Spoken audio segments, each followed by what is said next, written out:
손실나면 20% 메워준다. 비과세 한도 아예 없앤다. 근데 정부가 갑자기 왜 이렇게까지 퍼주는 걸까요? 한 해에 해외로 빠져나간 돈만 280억 달러, 40조가 넘어요.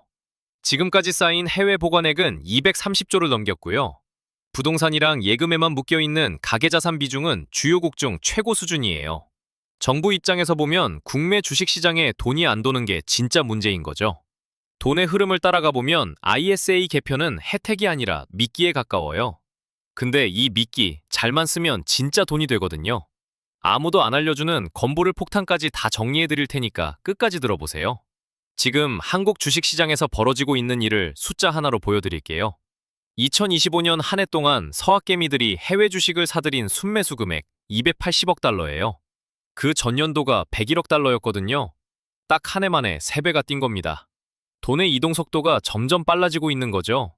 2026년 1월 한 달만 봐도 57억 달러가 또 해외로 빠져나갔어요.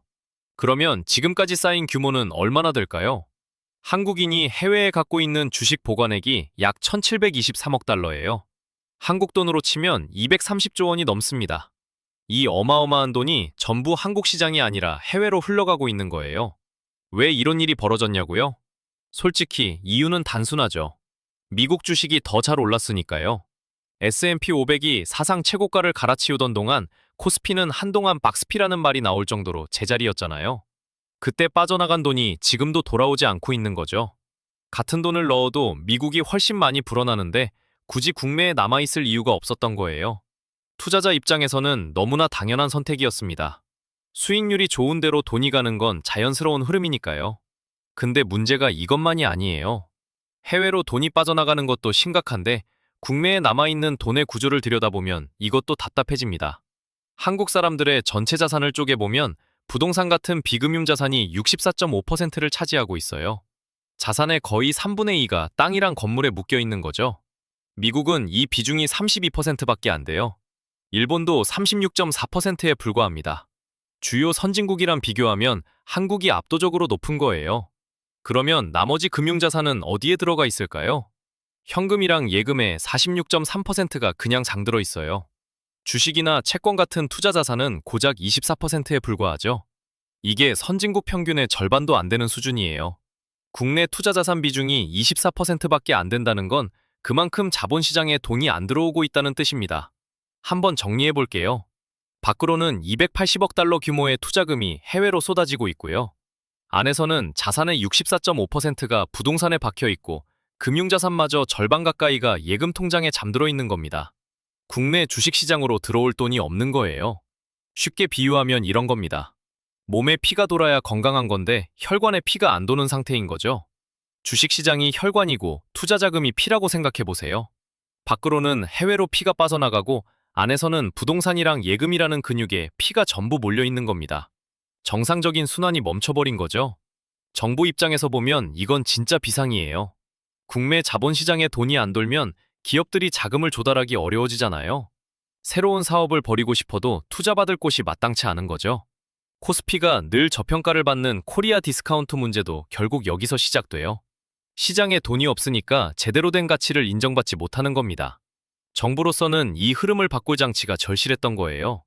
그래서 정부가 꺼내든 카드가 바로 생산적 금융 ISA입니다.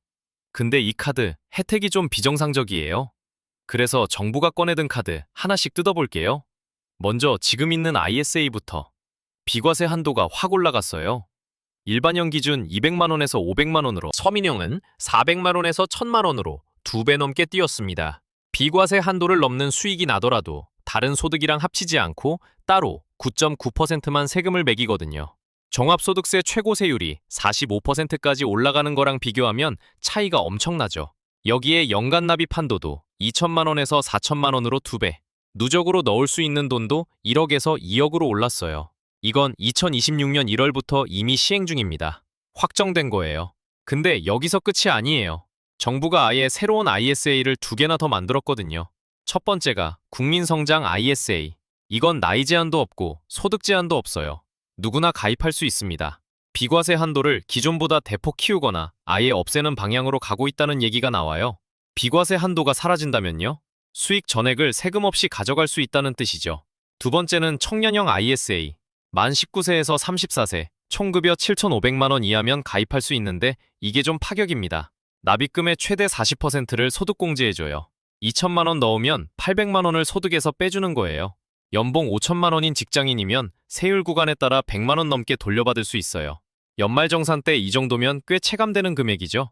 다만 국민성장 ISA랑은 중복가입이 안 됩니다. 청년미래적금이랑도 겹쳐요. 둘 중 하나를 골라야 합니다. 아, 근데 잠깐, 기존의 ISA 이미 갖고 있는 사람은 어떻게 되는 거냐고요? 이게 좀 중요한데요. 기존 ISA랑 새로 나오는 국민성장 ISA는 중복가입이 됩니다. 그러니까 지금 ISA 만들어두면 안 쓴 납입 한도가 2월 되거든요. 나중에 새 ISA 나왔을 때 기존 계좌는 기존 계좌대로 유지하면서 추가로 하나 더 여는 거예요. 이중으로 운용할 수 있다는 뜻입니다. 그리고 제일 눈에 띄는 게 국민성장 펀드예요. K국부 펀드라고도 불리는데 규모가 30조 원입니다. 이 중 6천억 원이 국민참여형 펀드로 일반인도 투자할 수 있어요. 근데 진짜 핵심은 손실보전 구조에 있습니다. 이 펀드에 투자했다가 손실이 나면 정부 재정이 후순위로 들어가서 최대 20%까지 메워줘요. 쉽게 말해서 100만 원 손실이 나면 20만 원은 정부가 대신 물어준다는 겁니다. 거기에 투자금액 소득공제에 배당소득 저율 분리과세까지 붙어요. 국가가 내 투자 손실을 깔아주고 세금 혜택까지 주겠다고요? 솔직히 이런 건 본 적이 없습니다. 출시 시기는 올해 6월에서 7월경으로 잡혀 있어요. 여기까지만 보면 안 할 이유가 없어 보이죠? 비과세는 확대되고 한도는 늘어나고 손실까지 메워준다니까요. 근데 돈의 흐름을 따라가 보면 이 혜택들 전부 한 방향을 가리키고 있어요. 자, 여기서 한 발짝만 물러나서 보겠습니다. 손실 20% 보전, 비과세 한도 대폭 확대, 소득공제 40%까지 이 혜택들을 쭉 물떠놓고 보면 하나의 공통점이 보여요. 전부 다 투자 대상이 국내로 한정된다는 거죠. 국민성장 ISA에 넣을 수 있는 건 국내 주식, 국내 펀드, 국민성장 펀드, 벤처기업 투자 펀드뿐이에요. 해외 주식 직접 투자요? 안 됩니다. 그렇게 파격적인 손실 보전 20%도 국민성장 펀드에만 적용되는 거예요. 내가 미국 S&P 500 ETF 사서 20% 손실 나면요? 그건 아무도 안 메워줍니다. 알아서 해야 돼요. 여기서 돈의 흐름을 따라가 보면 그림이 아주 선명해져요. 앞에서 봤잖아요. 서학개미들이 한 해에 해외로 보낸 돈만 280억 달러, 40조가 넘어요. 지금까지 쌓인 보관액은 230조를 넘겼고요. 국내에 남아있는 가계자산도 64.5%가 부동산이랑 예금에 묶여 있어요. 정부 입장에서 보면 국내 주식시장에 돈이 안 도는 게 진짜 문제인 거죠. 혈관에 피가 안 도는 거나 마찬가지예요. 그래서 수혈장치를 만든 겁니다. 그게 바로 이 ISA 개편이에요. 정부가 이걸 생산적 금융이라고 부르는 이유도 여기에 있어요. 생산적이라는 건 뭐냐면 해외로 빠져나가는 자금을 국내 자본시장으로 다시 환류시키겠다는 뜻이에요. 혜택을 미끼 삼아서 국내 투자로 유도하는 구조인 겁니다. 이건 뭐 숨기는 것도 아니고 정부 발표문에 그대로 적혀 있어요. 다만 뉴스에서 혜택만 크게 부각하니까 이 방향이 잘 안 보이는 거죠. 여기까지 이해했으면 한 가지 질문이 남죠. 이게 정말 파격적인 혜택이 맞는 건지. 다른 나라랑 비교해봐야 알잖아요. 영국 ISA를 한번 볼게요. 영국은 연간 2만 파운드, 한국 돈으로 약 3,400만 원까지 납입할 수 있는데 비과세 한도가 아예 없어요. 투자 수익이 얼마가 나든 전액 비과세입니다. 게다가 글로벌 주식에 자유롭게 투자할 수 있고 의무 유지 기간도 없어요. 넣었다 뺐다 마음대로예요. 3년 묶이고 그런 거 없습니다. 한국은요?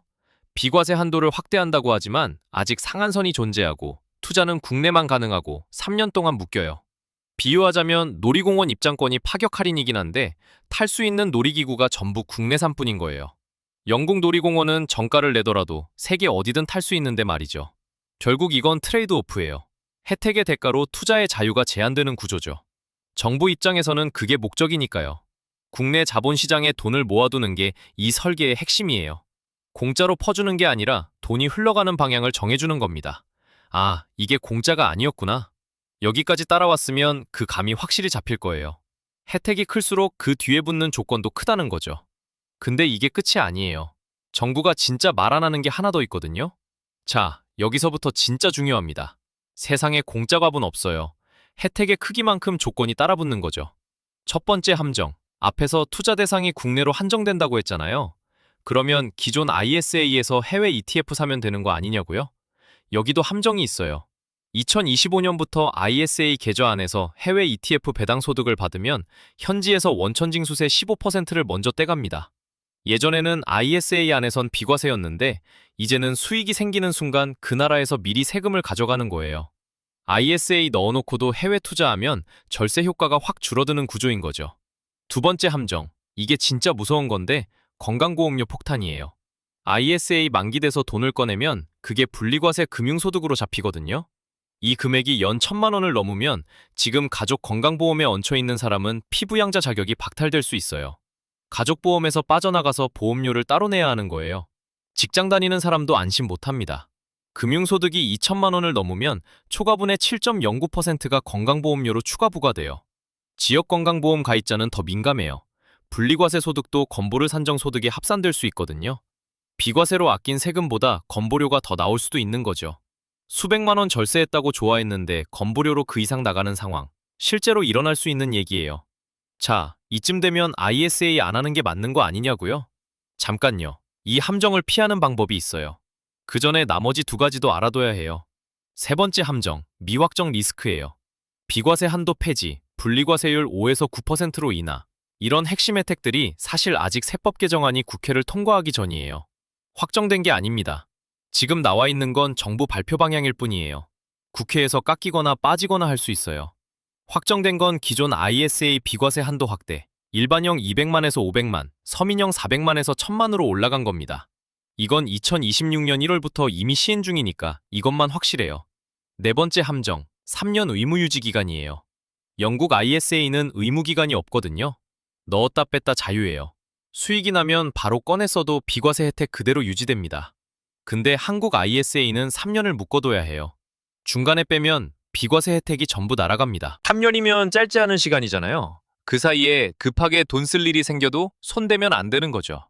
자유롭게 투자하면서 비과세 받는 영국이랑은 구조 자체가 다른 거예요. 이 네 가지를 정리하면 이렇습니다. 투자는 국내로만 가능하고 건보료 폭탄이 숨어 있고 핵심 혜택은 아직 확정도 안 됐고 3년 동안 묶여야 해요. 찬물 끼얹으려고 이 얘기하는 게 아니에요. 이걸 알아야 제대로 쓸 수 있으니까요. 자, 여기서부터는 상황에 맞게 딱 정리해 드릴게요. 크게 세 가지 경우로 나뉘어요. 첫 번째, 나는 해외 주식 위주로 투자하고 있다. 두 번째, 국내 주식 위주다. 세 번째, 둘 다 하고 싶다. 하나씩 가볼게요. 먼저 해외 직접 투자자. 지금 미국 주식 수익에 양도세 22% 내고 있잖아요. 연간 250만 원 기본공제 빼고 나머지의 22%가 빠지는 구조죠. 이 경우 국민성장 ISA는 사실 매력이 떨어져요. 투자 대상이 국내로 한정되니까요. 해외 투자를 고수할 거면 지금 하고 있는 대로 가되 손익통산을 잘 활용하는 게 현실적인 전략입니다. 두 번째, 국내 투자 위주인 사람. 이 경우가 사실 가장 확실해요. 기존 ISA 비과세 한도가 일반형 200만에서 500만으로 서민형 400만에서 1000만으로 확대된 게 이미 확정이거든요. 2026년 1월부터 시행되고 있으니까 이건 국회 통과 여부를 기다릴 필요가 없어요. 국내 주식이나 펀드에 투자하고 있다면 기존 ISA만으로도 절세 효과가 꽤 커진 거죠. 세 번째, 둘 다 하고 싶은 사람. 이중 운용이 답이에요. 기존 ISA에서는 해외 ETF를 담고 국민성장 ISA에서는 국내 주식이랑 국민성장 펀드를 담는 거예요. 기존 ISA와 생산적 금융 ISA는 중복가입이 가능하니까 두 계좌를 나눠서 쓰면 됩니다. 다만 국민성장 ISA의 세부 조건은 세법 개정안이 국회를 통과해야 확정되니까 그 전까지는 확정된 혜택 위주로 움직여야 해요. 그리고 아까 말한 건보료 폭탄. 이것도 대응법이 있어요. ISA 만기에 자금을 인출하지 말고 IRP, 그러니까 개인형 퇴직연금 계좌로 이체하는 거예요. 연금 수령 형태로 받으면 건강보험료 부과 대상에서 빠질 수 있거든요. 직장가입자든 피부양자든 이 루트를 알아두면 금융소득 1,000만 원, 2,000만 원 기준에 걸려서 보험료 폭탄 맞는 걸 피할 수 있습니다. 정리하면 딱 두 단계예요. 출시 전엔 준비, 출시 후엔 확인하고 실행. 지금 당장 할 것. 중개형 ISA 계좌가 없으면 개설하세요. 왜냐하면 미사용 납입 한도가 다음 해로 2월 되거든요. 빨리 만들수록 누적 한도가 쌓이는 구조예요. 이미 갖고 있으면 그대로 유지하면 됩니다. 생산적 금융 ISA가 출시되면 그때 확정된 세법 조건을 확인하세요. 비과세 한도가 진짜 폐지됐는지, 분리과세율이 몇 %로 내려왔는지, 조건이 유리하면 중복가입하고 아니면 기존 ISA로 충분합니다. 출시 전엔 준비, 출시 후엔 확인하고 실행. 딱 이거예요. 정리하면 이렇습니다. 정부가 ISA를 역대급으로 뜯어고친 건 여러분한테 혜택을 주려는 게 아니라 해외로 빠져나간 280억 달러를 국내로 다시 끌어오려는 자금 환류 전략이에요. 손실 20% 보전, 비과세 한도 확대, 소득공제까지. 미끼는 확실히 크죠. 근데 그 대가로 투자 자유가 제한되고 건강보험료 폭탄이라는 숨겨진 리스크가 따라붙습니다. 공짜 밥은 없어요. 혜택이 클수록 조건도 따라오는 거죠. 중요한 건 그 조건을 모르고 당하느냐, 알고 활용하느냐의 차이예요. 지금 중개형 ISA 개설해두면 납입한도 2월이 시작되고 생산적 금융 ISA가 출시되면 확정된 세법 조건 확인 후 판단하면 돼요. 출시 전엔 준비, 출시 후엔 확인하고 실행. 딱 2단계입니다. 돈의 흐름에 올라탈 것인가, 내 길을 갈 것인가. 정답은 없지만 이제 판단 기준은 생겼으니까요. 그 기준으로 여러분 상황에 맞는 선택을 하면 돼요. 돈의 흐름이 보이기 시작했다면 구독 눌러주세요.